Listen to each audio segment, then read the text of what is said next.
There's a few things that have been going on since the war started. One of them is getting used to not eating as much as I used to. Now that's a strange one because, for example, one of the things I've learned, even on this second day of rationing, is what to do with milk.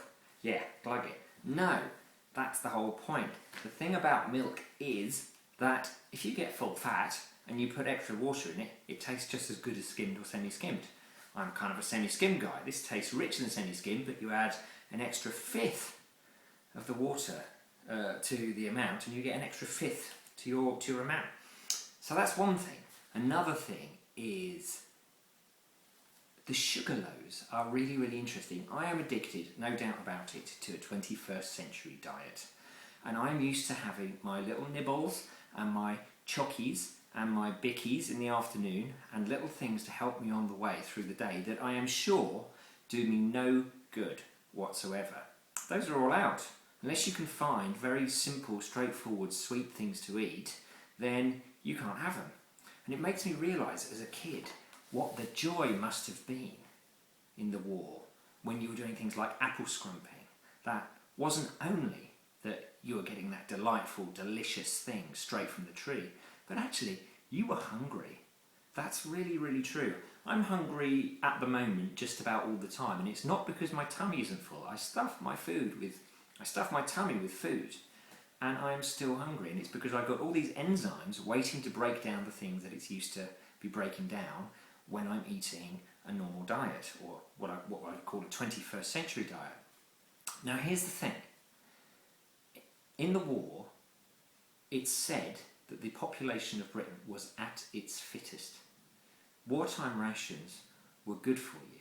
So the things that I'm kind of looking forward to is finding ways to make them more enjoyable. Because it's great having loads of vegetables. I'm not a vegetarian, I was once. It's great having loads of vegetables. It's okay having unlimited bread, but there's only so much you can do with toast and with bread. And I've had toast for the last 2 days in the morning, and I'm already getting bored. So that's kind of interesting. 1 egg a week, what do you do with that? So I've got to find new ways to put things in.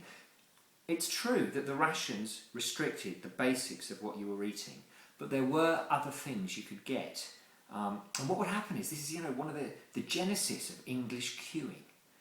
Word would get around the town that such and such a shop had got a supply of something in.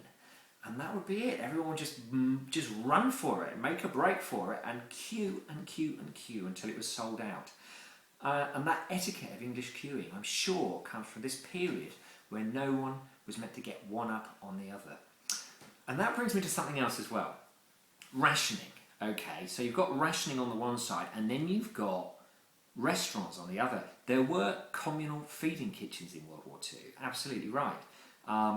And for 9p, no more, no less, you could get your rations, and it didn't come off your ration card. So, I mean, if you were really desperate, what you could do is you could have if you're greedy, let's say, you could have your rations in the day and then go out and eat at the British restaurants, as they came to be known. Churchill didn't like the use of the word communal, because communal sounded a bit like communist, which is fair enough, I suppose. Yeah, so there's all that kind of stuff going on as well. So people who could afford it could eat at high-class restaurants and basically bypass rations. And for this reason, the government brought in rules to say that actually the amount of food that was going to be served, even at high-class restaurants, whilst it wasn't limited in its scope, was going to be limited in what you could actually have served up. But there's no doubt about it. I get, chocolate. I just miss chocolate, and that's already only 2 days in. Now, I'm sure at the moment my metabolism is adjusting to this wartime diet, but I know what I need to do is need to put more protein in. So I've decided that I'm going to go after offal. Offal was not restricted in the war. If you could get hold of it, you could buy it. Offal, offal sounds awful, right? But it's not only things like suet, although I guess suet was probably actually controlled actually. It's not only things like heart and things like this and the bits around the guts. Kidney and liver is actually okay. Oxtail was also not restricted, and if you were feeling brave, sheep's and calves' heads were also available. I think the other thing is tripe.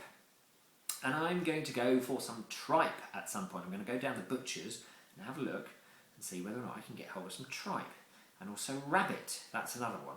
So it's now finding ways to expand the diet away from the rations. Because the rations, I have to say, at the moment, only 2 days in, are boring and leaving me hungry all the time.